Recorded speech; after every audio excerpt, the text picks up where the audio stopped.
Muito boa noite a todos, sejam muito bem-vindos. Meu nome é Diana Coutinho, sou diretora de Altos Estudos da ENAP. Saúdo a todos os presentes, em especial os servidores públicos, pelo Dia do Servidor Público.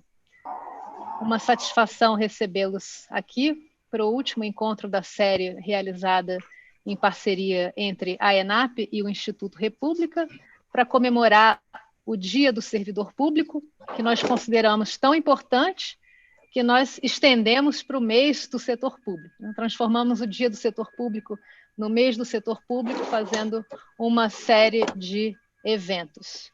E para encerrar com chave de ouro, o nosso convidado de hoje é o professor James Perry, e nós vamos conversar sobre paixão.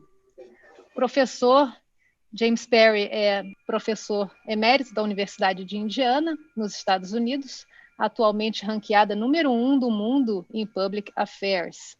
Nós temos o prazer, a ENAP tem o prazer de ter uma colaboração bastante estreita com a Universidade de Indiana. Nós realizamos intercâmbios de alunos, tanto mandamos servidores públicos do Brasil para estudarem, passarem um tempo lá, como também recebemos alguns alunos da Universidade de Indiana. Então, uma satisfação estar contando com o professor Perry, James Perry, aqui hoje.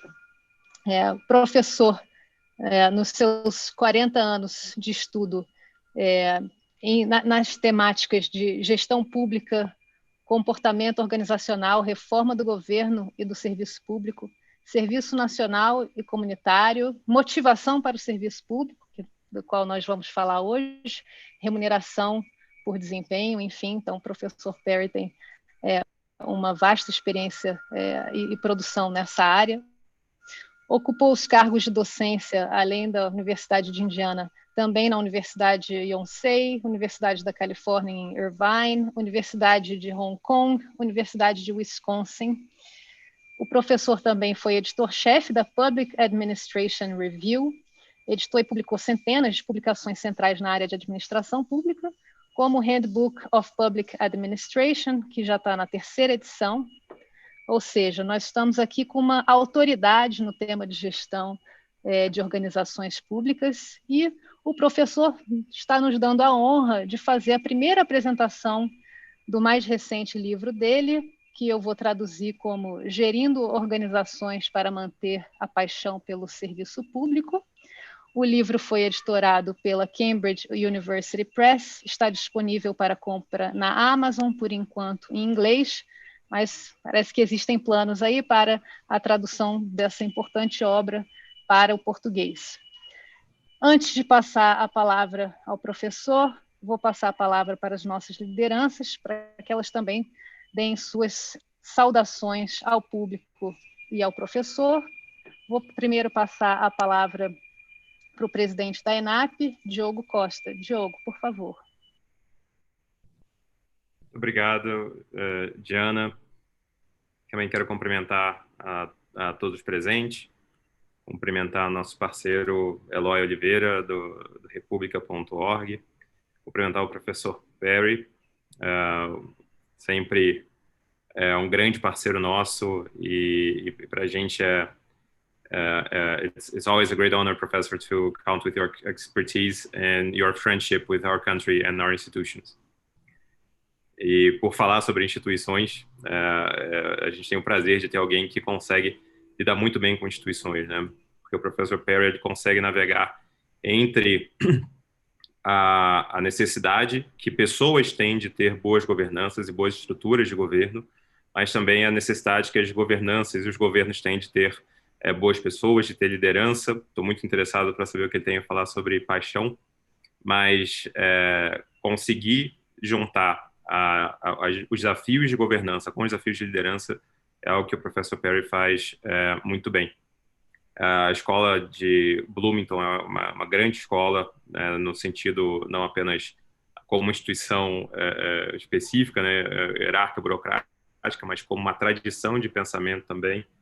E o professor Perry também está junto acho que de grandes nomes e de pessoas que fizeram com que a gente entendesse cada vez melhor o que é, de fato, gestão pública.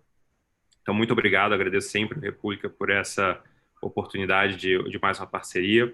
Quero parabenizar também a todos os servidores pelo dia, pela semana, pelo mês do servidor público, principalmente aqueles que conseguem também, né, no seu dia a dia, combinar a boa governança com a boa liderança. Muito obrigado, bom evento a todos. Obrigada, Diogo. Agora eu passo a palavra para o diretor executivo do Instituto República, Eloy Oliveira. Por favor, Eloy. Obrigado, Diana. Thank you, Professor Perry. It's an honor to have you here. I will speak in Portuguese since our audience is made of Brazilians, if you allow me. Obrigado, pessoal. Obrigado, Diogo, Diana, professor Perry. Eu acho que a gente coroa essa semana com uma apresentação memorável. É a Semana do Servidor Público. Ontem foi o dia 28. Queria deixar aqui registrado meu parabéns para todos os servidores e servidoras. Diana, Diogo, vocês que são, né, servidores, então parabenizo vocês aí em nome de todo mundo. É uma honra para mim estar aqui organizando essa fala do professor Perry, que é hoje uma das grandes sumidades na gestão pública no mundo. O professor Perry é daquelas poucas pessoas que cria teorias e que cria caminhos novos e discussões novas dentro da gestão pública. Então, é uma oportunidade incrível para todos nós estarmos aqui ouvindo ele e, principalmente, ouvindo pela primeira vez que ele vai falar sobre o novo livro. Então, é mais único ainda para mim estar aqui ouvindo. O livro do professor Perry está sendo lançado em inglês, mas a gente está trabalhando aí junto com a ENAP para a gente também trazer a tradução desse livro e permitir que mais pessoas no Brasil saibam sobre, possam acessar esse conhecimento. A República.org, que é a instituição que eu venho liderando nos últimos 4 anos, imagino que todos vocês conhecem, a gente tem como foco apoiar a melhoria da gestão pública, fazendo justamente isso, que é trazendo conhecimentos novos, trazendo conhecimento de ponta. Peço para vocês acessarem lá o nosso site, assinarem a nossa mailing, porque esse é um dos inúmeros eventos que a gente vem organizando e apoiando, não só com a ENAP, com outros parceiros. E eu não vou ficar me delongando, porque eu prefiro ouvir o professor Perry do que ouvir minha própria voz. Então, vamos lá, viu? Muito obrigado, viu, Diogo e Diana, pela parceria de sempre. Thank you very much, Professor Perry. It's a great honor. Obrigada, Eloy. Mais uma vez, eu lembro ao público que está entrando para registrarem seus nomes completos e instituição no chat, para que possamos emitir o certificado de participação. Tem um ícone aqui no Zoom, aqui embaixo, Interpretation. Aqui vocês podem selecionar a língua que vocês preferem ouvir a apresentação. Perguntas ao professor Perry, por favor, endereçadas pelo chat. Agora eu vou começar. Well, good evening, Professor Perry, on behalf of ENAP and the Instituto República, and I am also sure that on behalf of all Brazilian public servants and people who work with the public service, I thank you so much for participating in the last of our sequence of 3 events celebrating Public Servants Day, which was yesterday. I must say, I am very honored to host the first presentation you will be giving on your new book, Managing Organizations to Sustain Passion for Public Service. I am personally happy to be talking about passion in such hard times we've been all experiencing around the world. But maybe we need passion now more than ever. So this is a very good timing for your book to come up. So thank you once again for being here with us. Professor Perry, the screen is yours. Thank you, Diana, and thank you, Eloy, and thank you, President Diogo. But I may have the names wrong. I have to confess that my depth in Portuguese is about 0. I can share with you an interesting anecdote, though, that you may appreciate. 25 years ago, when I first went to Hong Kong my daughter and my wife and I went to Macau one day, and we tried to go to a church, and it turned out that the church was obviously the vernacular was Portuguese. So we got our only exposure in our lives to the church in Macau. This was actually probably in 1986, so it was sort of an interesting situation. But I don't usually find myself in the context of a Portuguese-speaking country, but I have been to Brazil once, and I'm hoping to get there again. And it's a pleasure to be talking and have been invited by Pública and ENAP and your organization. And I think maybe Eloy told me this was Public Servants Day or celebration of public servants, but I'm delighted that that I'm part of the celebration. I should also note that the term passion was something I borrowed from a report on public passion, which was talking about intrinsic motivation and public service motivation by a report written by the United Nations Development Program. So it's not an invention of mine. But I thought it was sort of an interesting term when I was trying to come up with a title for the book. And some of the other titles that had already been taken, like motivating public employees or public servants. But I like the term passion because it's something that really I brought to this field for the last 45 years. And I'm passionate certainly about this book, which is the culmination of more than 30 years of research on my part. And I'm delighted to be able to share it with public servants in Brazil and elsewhere. But so let me go to the slides, Diana, if you can bring up the slide, share the slides with our audience. There we go. Okay. The title of the talk is the title of the book, Managing Organizations to Sustain Passion for Public Service. I want to sort of focus on three things, and I love in-person presentations because I can get passionate about them. So I'm going to wave my hands here to let you know that I'm still alive on the other end of this the Zoom feed. But I really want to focus on three things. One is what I refer to on the next slide as foundational principles. The second thing I want to talk about are the social and behavioral science origins. That is, I didn't come to the ideas I'm sharing with you tonight and the ideas that are shared in the book as a result of something that happened yesterday. This is sort of the result of scholarship that not only I, but many dozens and actually hundreds of other people have been working on for the last 30 years that I think have culminated to an important turning point, to an important tipping point where we now have what I would refer to later as the intellectual capital for civil service reform based on a much different set of ideas than we brought to human resource management and managing people in public organizations for the 40 years in which I've been affiliated with the field. And then finally, I want to sort of talk about some ideas for making public service central to civil service design. This begins to get into some of the ideas in the book. The book contains many very specific ideas, and I'm not going to get into any depth on those specific ideas. I want to sort of share with you some of what I refer to as foundational principles and the origins of the research and the scholarship that I think have brought us to the point where we can write a book about, where I can write a book about how to manage organizations to sustain passion for public service, which I think ought to be the foundational principle that we bring to thinking about public service in the mid 20th century or 21st century. So when I finished the book, and these ideas on this slide are not explicitly in the book or discussed in the book, although I'm already thinking about writing a second edition.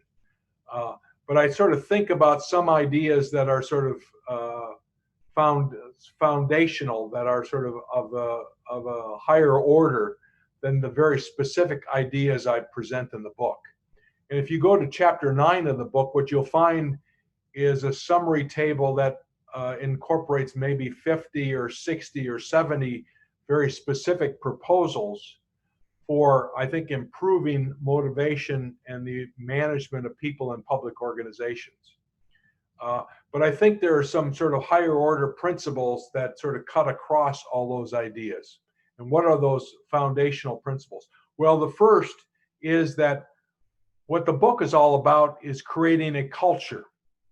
One of the ideas that I was exposed to early on in my graduate work and in my faculty life was this notion of a public service ethic. And I really believe that public service ethic really ought to be driving the way we think about our performance and our behavior in public and government organizations.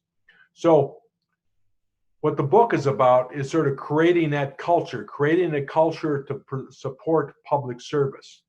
And to some extent, I draw upon some reports from the United Nations Development Program. The slide here mentions one that was written in 2015, but there's actually a pair of reports that were published by UNDP in 2015, where they basically talk about the Sustainable Development Goals for 2030 that the United Nations developed, the second round of Sustainable Development Goals. And one of the points they make is that unless we capture a culture and create a culture where the public service ethic is sort of central to the way we think about doing public service and doing the work of government organizations, we're going to have difficulty realizing the Sustainable Development Goals. So I think culture is something that to me is an important component of the principles that are conveyed in the book, and what might be summarized as sort of creating a public service ethic.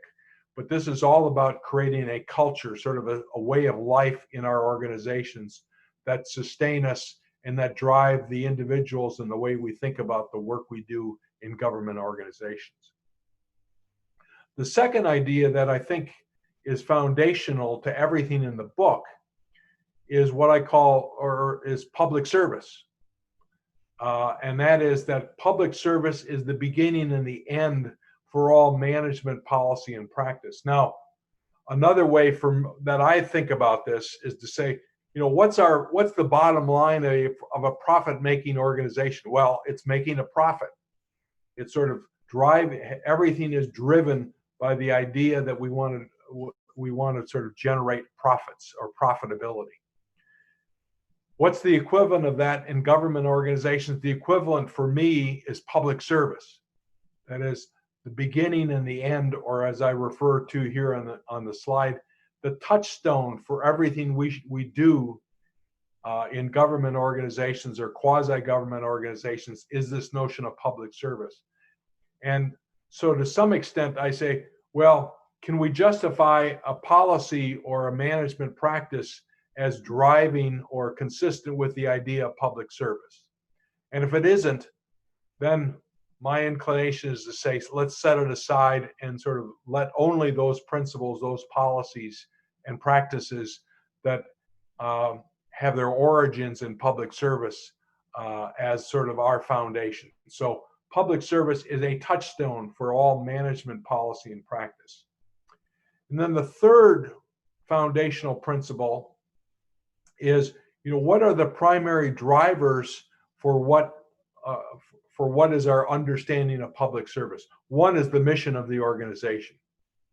And of course, the missions of some public organizations are weak or are not sort of clear, but clearly we ought to be driving, our behavior ought to be driven by sort of pursuing doggedly the mission of the organization. Another thing that's important are public values. Now, some of those public values may be constitutional, others may be driven by the nature of the mission and our association with citizens. A third element I think that's awfully important is that we need to be responsive to employee needs. So one of the things that I emphasize in the book are sort of the basic psychological needs that are derivative from self-determination theory. And those basic needs are need for competence, a need for relatedness, and a need for autonomy. And so I think our employees ought to be put into environments where they can pursue those basic psychological needs of autonomy, relatedness, and competence. And so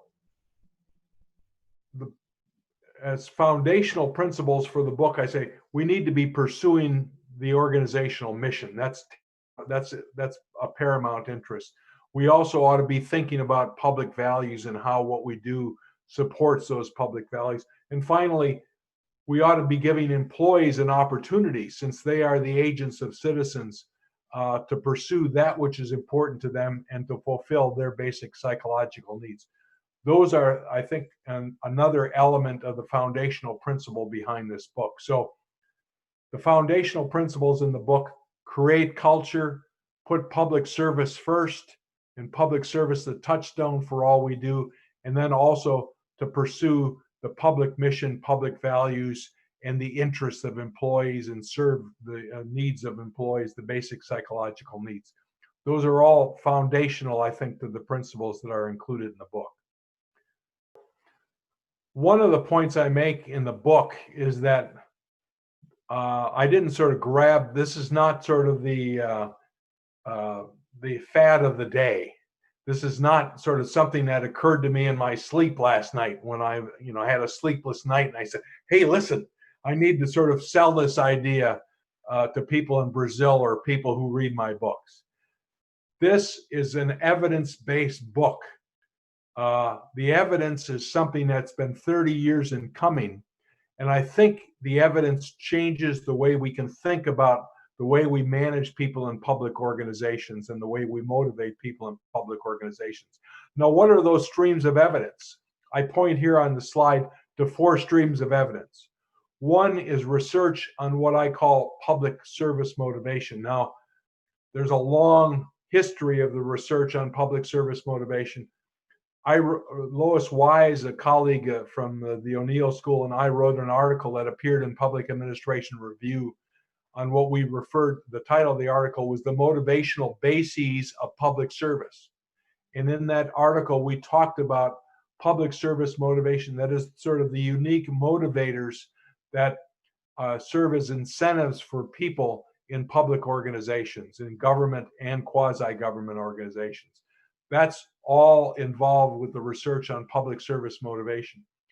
Since that original article in 1990, there have been more than 500 studies that have been conducted on public service motivation.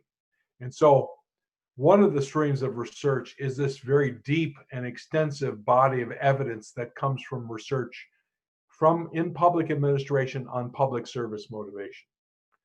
Another one of the streams of research is research on pro-social motivation and behavior, which comes from social psychology, organizational behavior, and fields outside of public administration.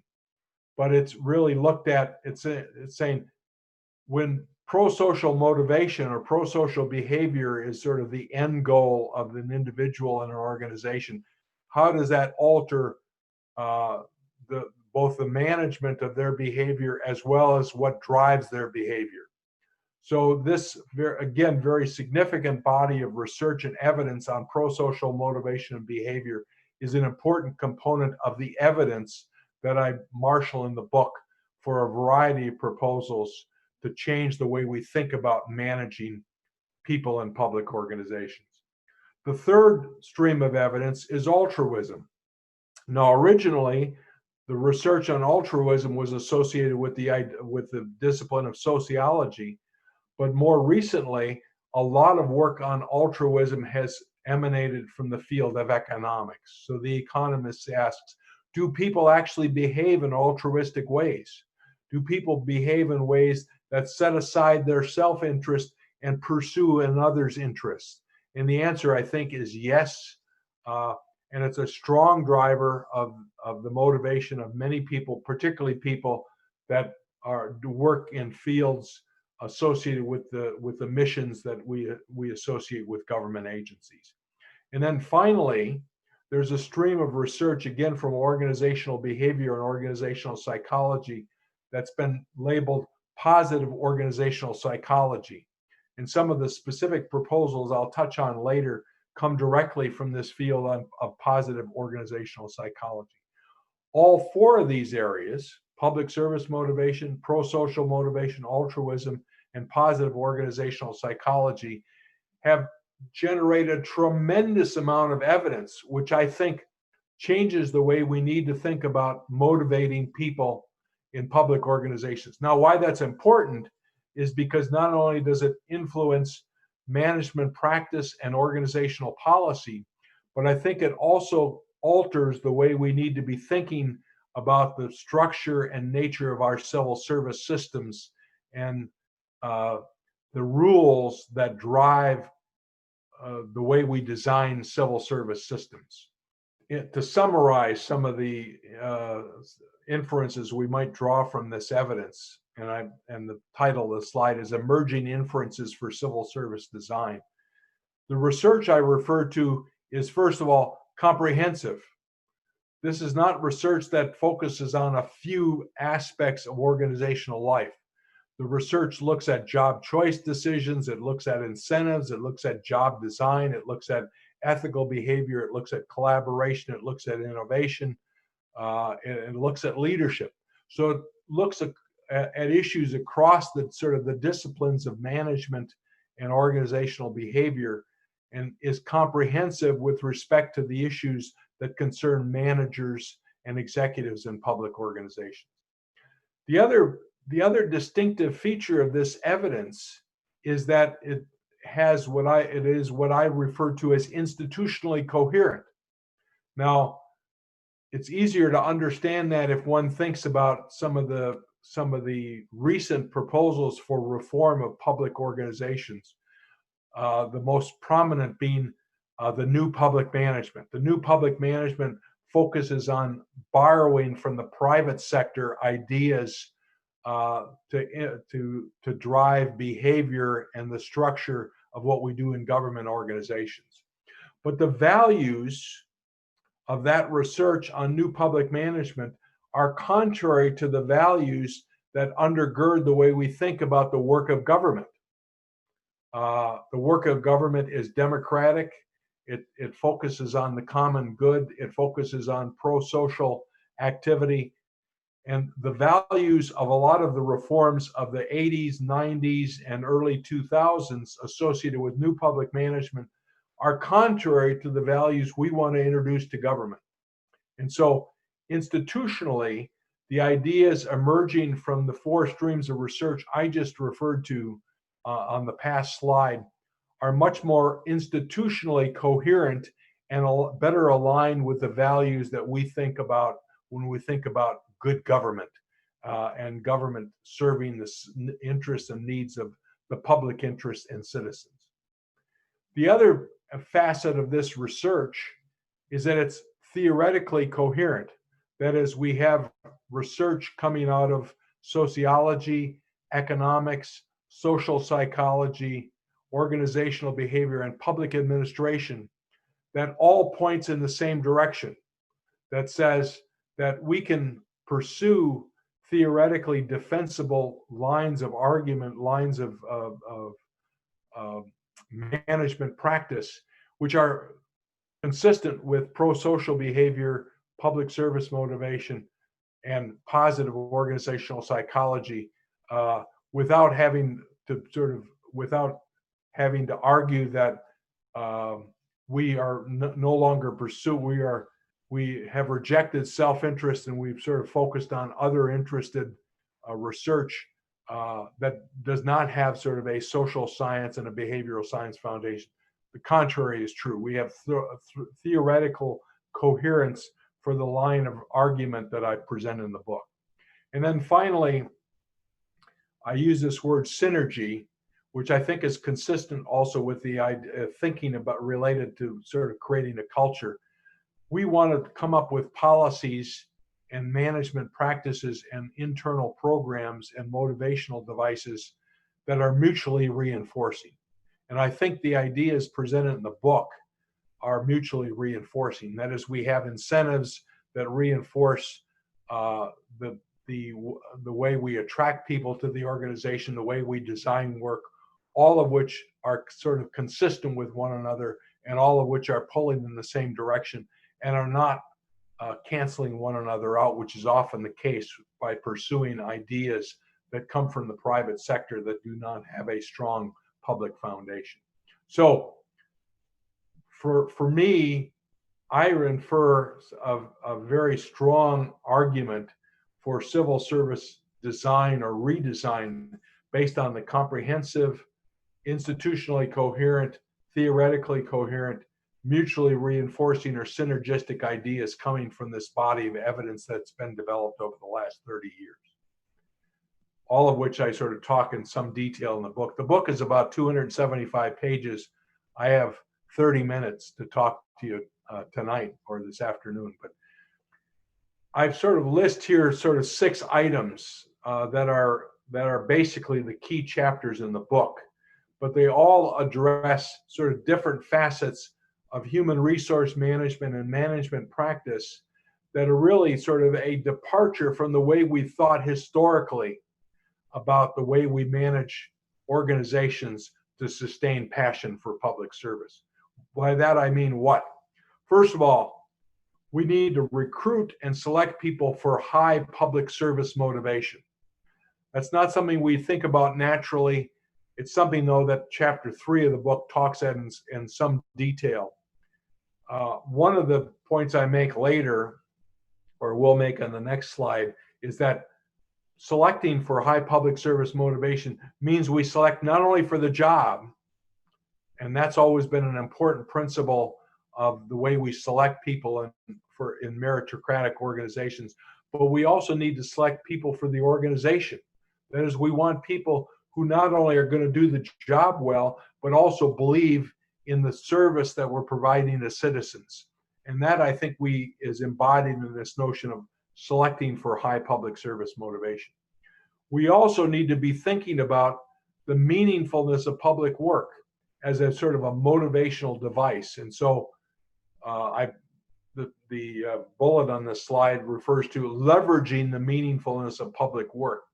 One of the interesting points I make in the book is that if we look at public work and we look at surveys of citizens, what we find is that people identify meaningfulness much more prominently with the work that's done in government organizations.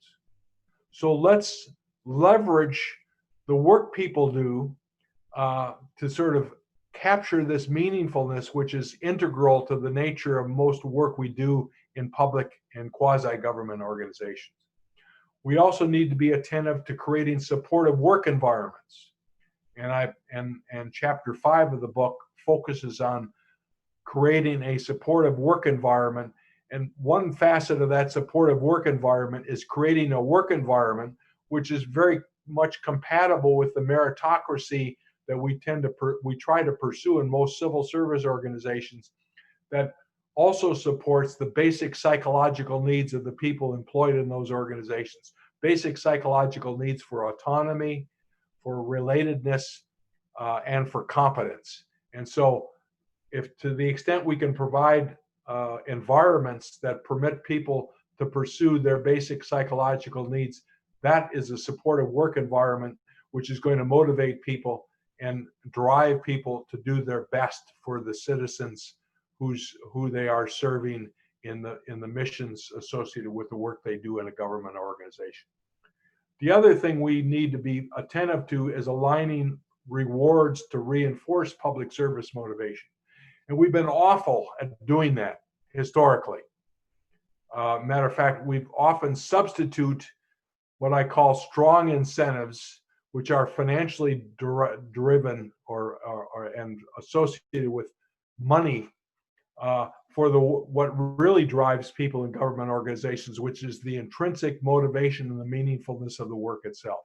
So we need to align rewards to reinforce public service motivation. And again, that goes back to that basic principle that public service is the driver, is the touchstone for everything we need to be doing in managing organizations and structuring organizational policy. We need to also, because not everybody comes to public organizations in pursuing or knowledgeable about public service, we need to socialize newcomers to public service values, and that sort of is also a critical need. So even if people do not come with passion, we need to be working on creating that passion to assure that that's what they embrace as they do the work on behalf of citizens in government organizations.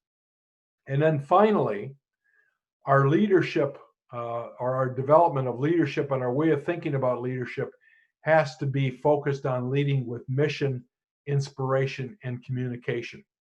And so transformational leadership, servant leadership, and charismatic leadership are all sort of ideas that are very much consistent with the types of leadership styles and models we need to pursue in developing leaders for public organizations.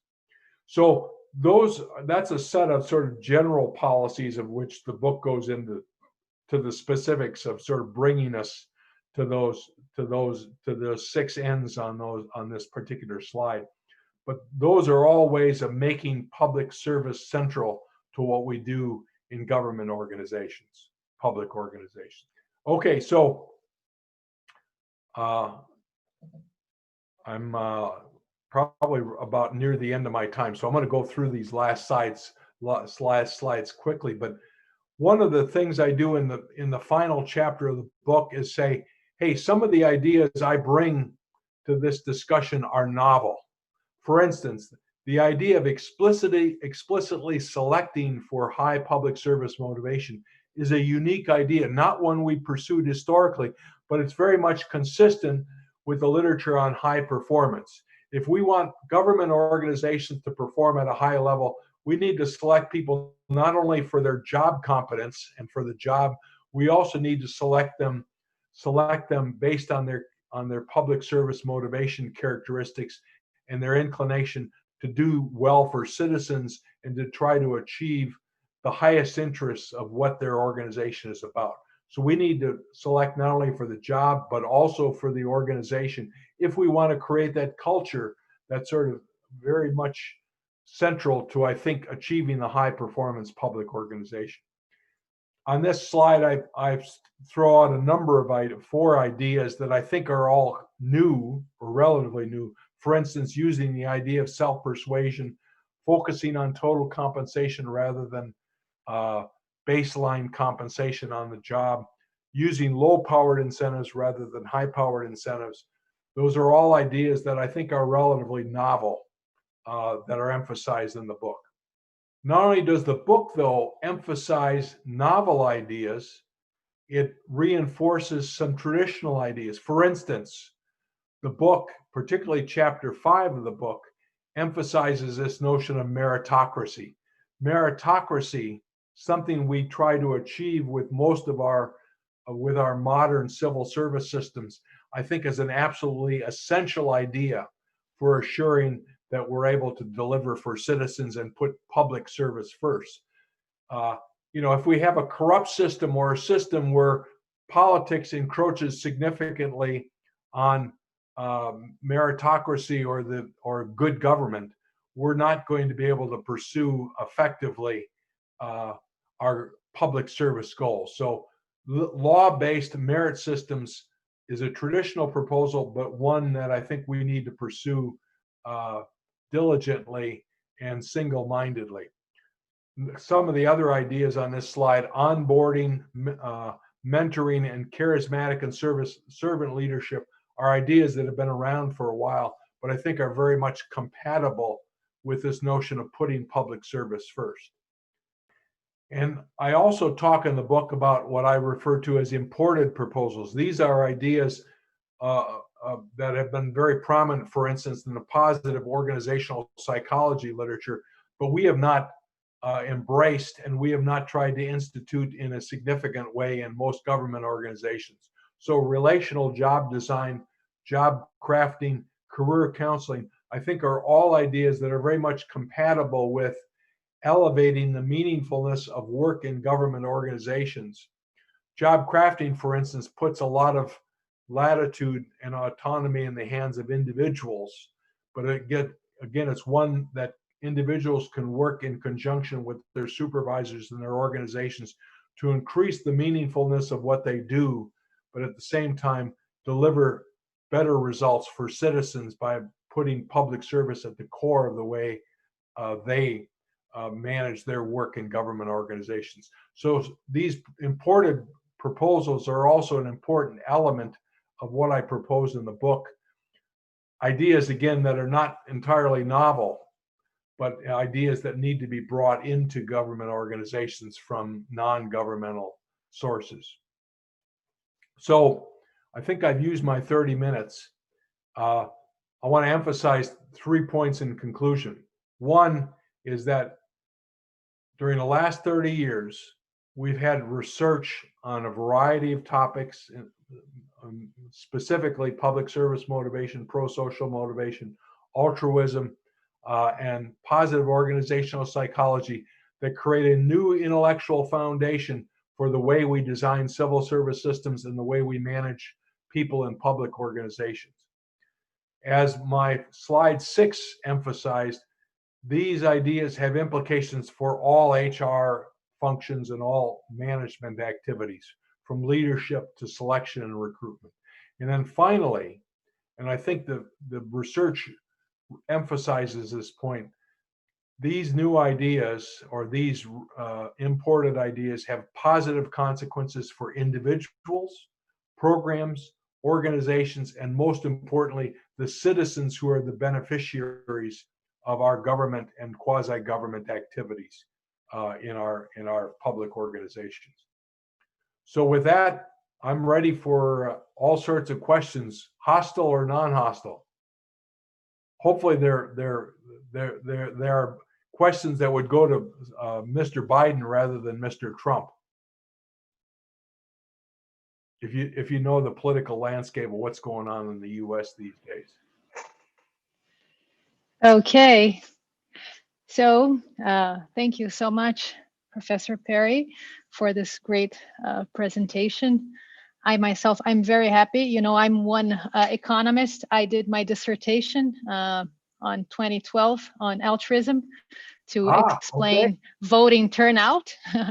Yeah. I always thought, well, okay, it is good to have a theory like the invisible hand that doesn't have to rely on virtuous behavior and values. But what if people actually do have them? What are the consequences of people having those behaviors? So but if you go back, by the way, Diane, if you go back to Adam Smith. Yes, I know. He talked about that. He talked about the theory of moral sentiment. So there was a lot of this idea of altruism and ideas that we're talking about, that I'm talking about today, that are very much compatible with the way they thought about the world 300 years ago. And if we can only re-embrace those ideas, we're going to have a much stronger government system, and the public is going to be much happier. Yes, I am sure. But, well, one question I have is, well, to me, it was like, okay, it's good. We don't have to rely on altruism, but what if it exists, and what are the consequences of having altruistic behavior? But it seems to me you have a stronger opinion. It seems to me you say, oh, in public organizations, we do need these values, this kind of behavior. Well, you know, I think it's a matter of degree, though, because a lot of the theory that we used in that undergirds, for instance, new public management, focuses on self-interest and tries to take advantage of self-interest. I personally don't believe that self-interest is a good description of what motivates most people. Most people act on mixed motives. But I also think that other interests, that is non-self-interest, altruism is, I think, an extreme. Altruism says that I don't behave based on what my interests are. I behave based on what somebody else's interests are. Now, I think that tends to be in the natural setting part of the maternal instinct, and there's been some Van der Waal is one of those that was written about, the maternal instincts and altruism as a part of sort of animal behavior. And I think there probably there's some altruism may be a descriptor of the behavior of certain species. I think the human species acts based on both self-interest and other interest. That other interest is in part altruism, but it's not always pure. But for instance, I think we can imagine a lot of people who are working for government who are saying, "Hey, listen, I'm here. Not only I'm here and I'm getting good compensation and I'm earning a livelihood. That serves my self-interest, but I'm also here because I think I can do a good job for my fellow citizens, and I may be able to work harder on behalf of my fellow citizens than the next person." So that's sort of a mixed motive, but it serves the interests of of fellow citizens and others well. At the same time, I may be serving myself to some extent, but it's sort of this mixed motive that I think we need to take advantage of. And I think our other directed orientation or our other motives are probably stronger than we give them credit. Most, I just finished a book by a Dutch historian. It's called Humankind. And the book is focused on, are we Hobbesian, or do we sort of adhere to Hobbes, where life is short, nasty, and brutish, or do we tend to be much more positive on our outlook about the world? I think we're more positive. Maybe that's not our only outlook, but I think we're most of those of us who come and believe in government and believe that there's sort of a common good that we can pursue are not Hobbes in character, or don't believe necessarily in Hobbes that life is short, nasty, and brutish, but that we sort of look out for our fellow citizens and try to sort of come up with a better common good and a common situation where everybody is better off. And that's sort of, I think, sort of the psychology and sort of the basic understanding of human nature that undergirds the ideas in this book, although I don't sort of take it on directly. Okay. Well, I have another question here from the audience, from Eloy. Professor Perry, have you found good examples of governments that are recruiting and selecting for high public service motivation? How can we achieve that? And I would add a question to Eloy's question, which is, well, can we measure motivation, and can this not be faked? I mean, someone that doesn't have these motivations pretend having them, and then gets in, and finally we do not recruit adequately. Yeah, I have to say that, and although I'm about ready to embark on some new research to try to answer Eloy's question, that we don't have a lot of great models of organizations that have said, we want to select not only for the job, but we want to select for the organization, which is this high public service motivation. Now, in the book, I basically say people can fake public service motivation. If you want to ask somebody a direct question, are you public service motivated? They'll say, sure I am, yeah, and try to respond in a socially desirable way. There's lots of evidence. Matter of fact, one of the articles I cite in the book is an article that's now in the Journal of Behavior, or the Journal of Public Administration Research and Theory, that looks at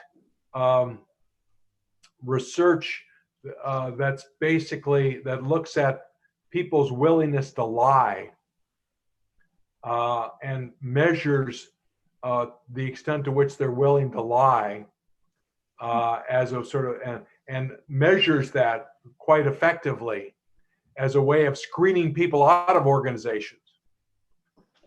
The other and I present a number of proposals in the chapter on recruitment and selection. For instance, let me use the example that I've used in other parts of the world. Harvard, Yale, Princeton, how do they select their undergraduates? One of the things they do is they say, we want to select future leaders. We want to select people who have engaged in work on behalf of others. So they look at people's service activities. Are they engaged in service clubs? Are they involved in leadership activities that show that they are not only focused on themselves and their studies, but focused on the larger public interest? So we know, for instance, that the best universities in the world select people based on a variety of characteristics or attributes, many of which are pro-social in character.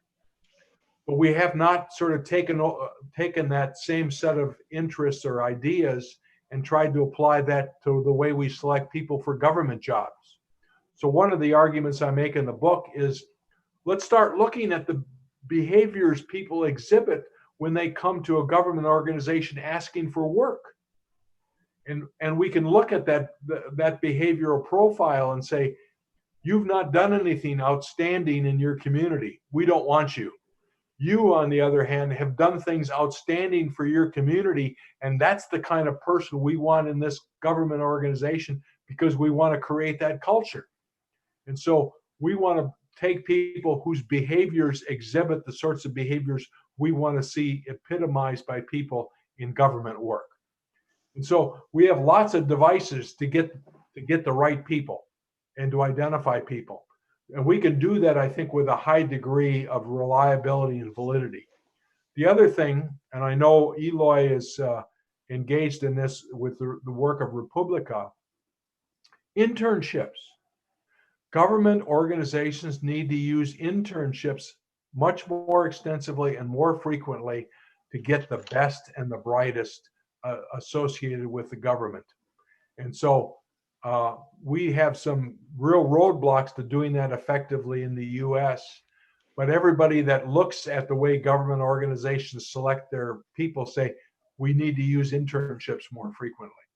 So, and there's another sort of, I go into a variety of ideas in the chapter on recruitment and selection. Another thing is that government organizations need to signal to the best and the brightest that they are serious about their missions and they want the best and the brightest to pursue their missions as part of that government agency. So this again gets to the issue of culture creation. And so I use the example of the Bureau of Prisons, which for 60 years in the United States was highly successful in bringing people to the government to work in the Bureau of Prisons and to do the right thing as public employees. Now, they've had some lean years in the last 15 years, but for 60 years, that organization was able to attract the best people because of the signals they sent to individuals seeking government employment and looking at the Bureau of Prisons as a potential employer. We need to do more of that in the future. Great. Well, good to know we have options. Yes, right. Yeah. Okay. I have another question from the audience. How do you imagine these proposals being implemented in governments? As top-down reforms or as distributed initiatives that could eventually emerge as a bottom-up change, bottom-up systematic change? Okay. Both. I don't want to be sort of too flip with my response to that. In chapter 9, I do talk about the change process. That's a difficult one. One of the interesting sources I uncovered, though, is a book that was published by Princeton University Press by a sociologist at the University of Notre Dame. Her name is Erin McConnell.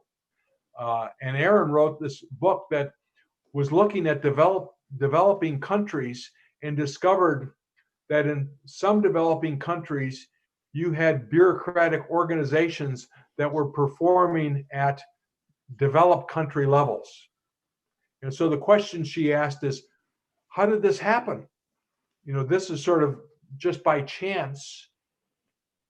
People came to those organizations and were focused on what I would call public service motivation.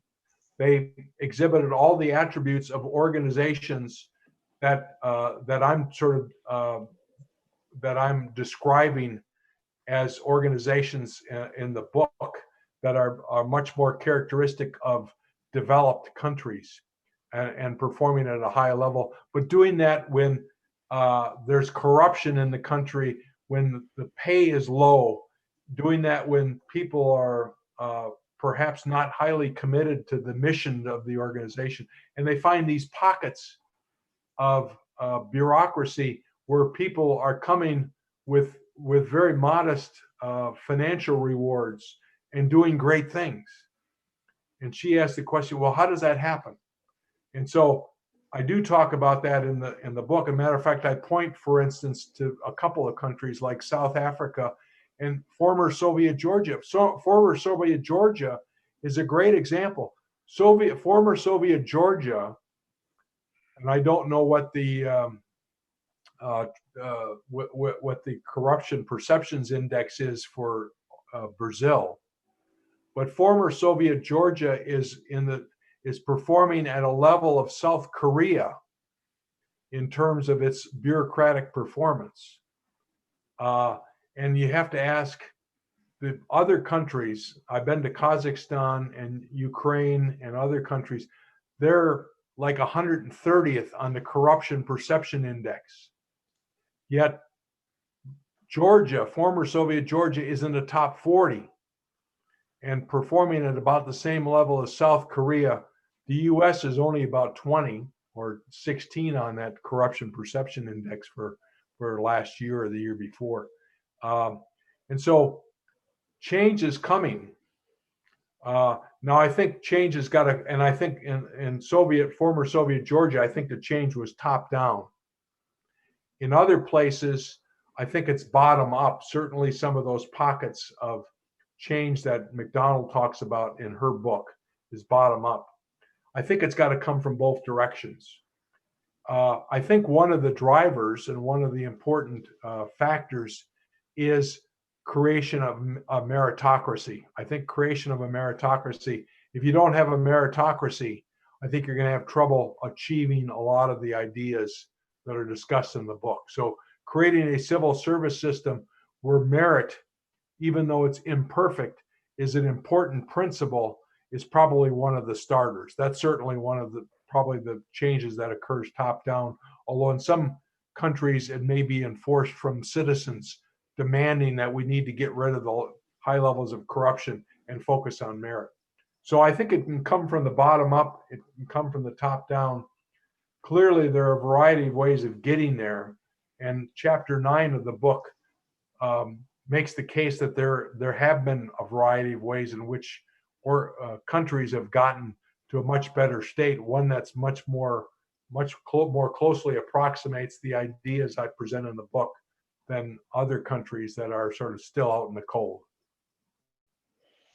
Okay, well, we're approaching the end. I have a final question for you. Certainly it is good to recruit people that is, let's say, ready with the correct motivations.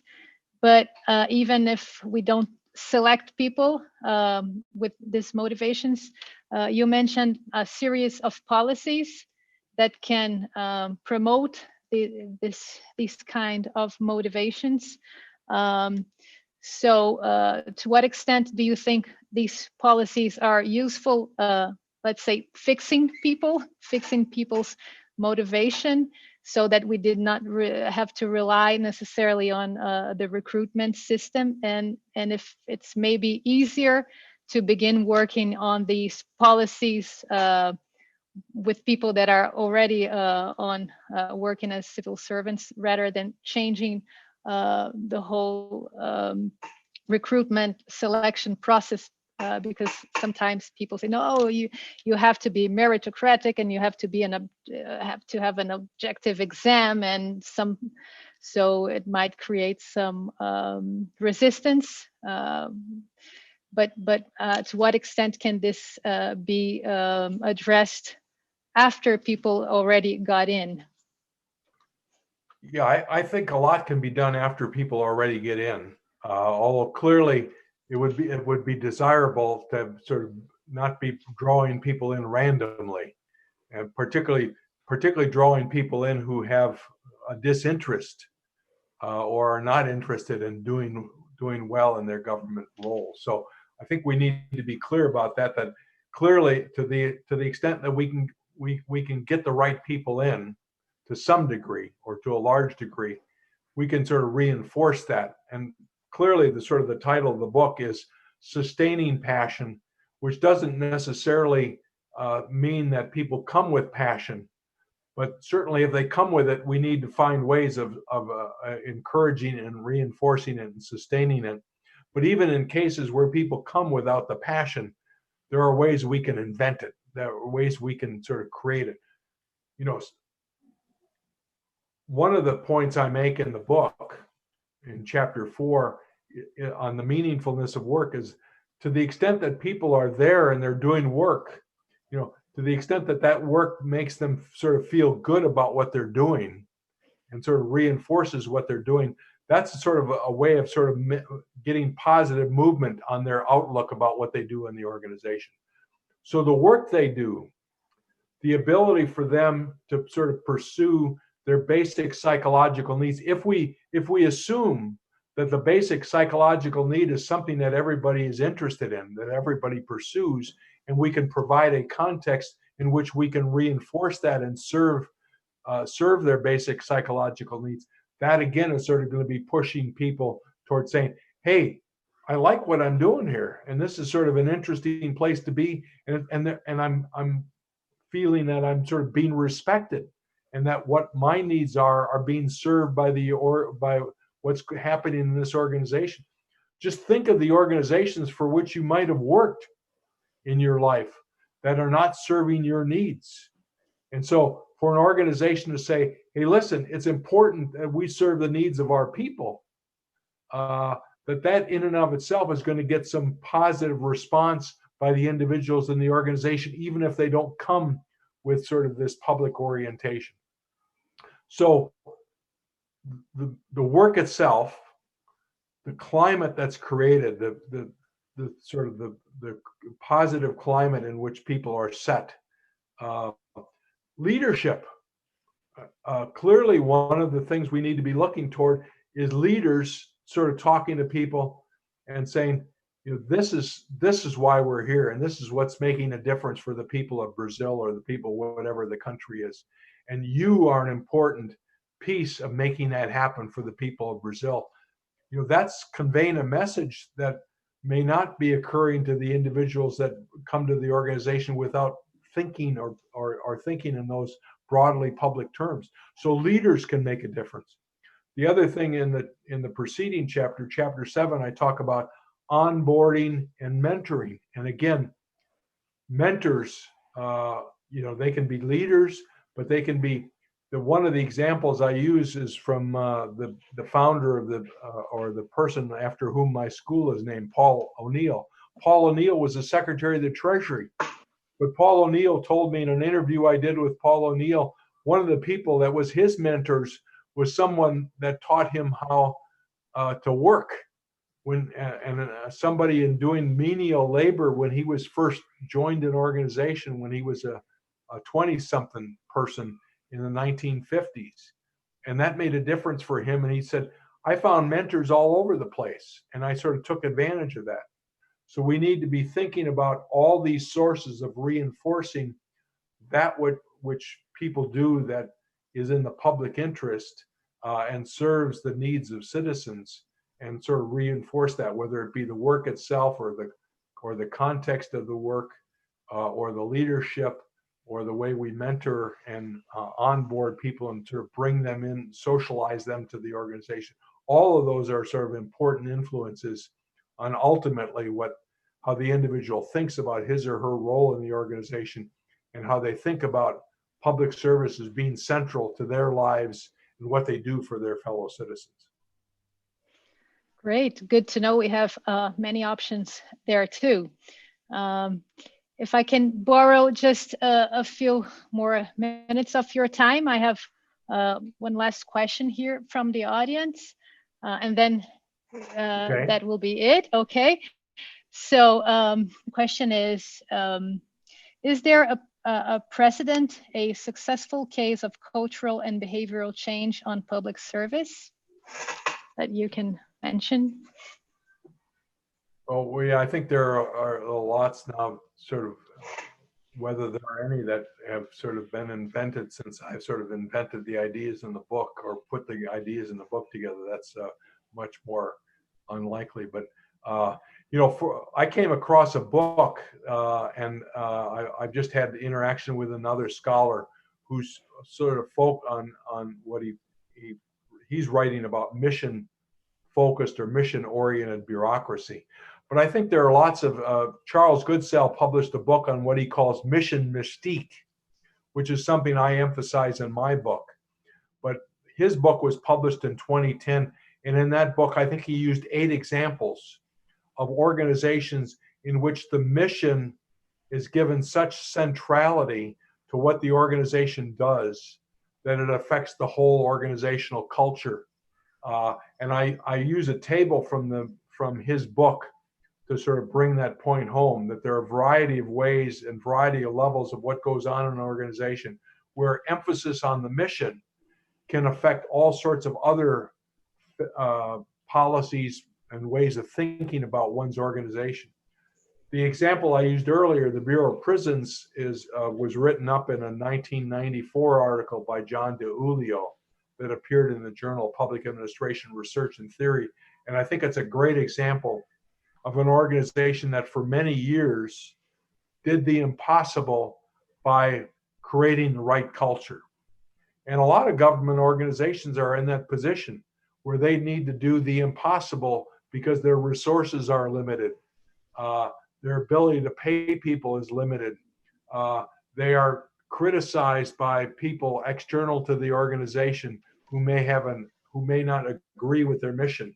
But because the mission is so central, there's such a mystique about their mission that they drive activity in the public interest.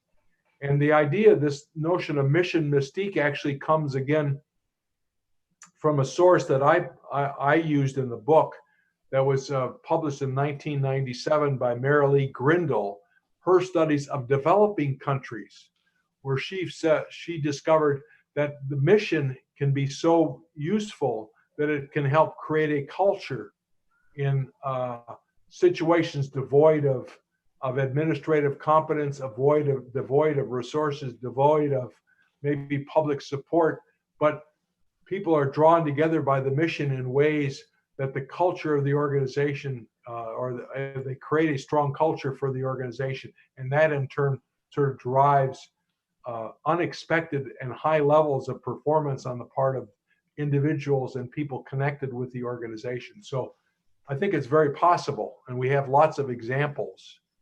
The question is going forward whether somebody picks up my book and sort of creates some of those new examples. I'd love for that to happen. That would be sort of a success story in and of itself. And I love for that to happen here in Brazil. That's right. Yeah. Well, we need to translate that into Portuguese so we can make that happen in Brazil. Yes, sure. Let's arrange that.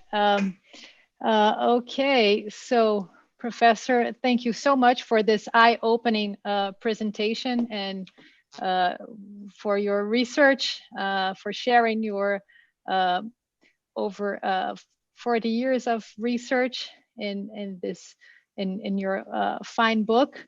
I really hope to see this approach and to public organizations soon and each time more and more, and to one day that we have a new private management, that we actually influence back the private management, so we can all, everyone can think about creating public value. So thank you so much. Diana, and thanks to the audience for bearing with me. And I hope I showed a little passion. Oh, you certainly did. Ok. Muito obrigada a todo mundo que nos acompanhou até aqui, essa excelente apresentação do professor Perry. Aqui na tela vocês estão vendo, tem um flyer aqui para o livro dele. O livro dele já é possível de ser encomendado pela Amazon, para quem tem familiaridade com inglês, conforto com inglês, já podem encomendar o livro. Aí, aparentemente, até dia 31 está com 20% de desconto. Enfim, então, muito obrigada ao público, ao professor James Perry, ao Instituto República, a toda a equipe da ENAP por colocar essa série em comemoração ao servidor público de pé. Agradeço mais uma vez. Muito boa noite a todos.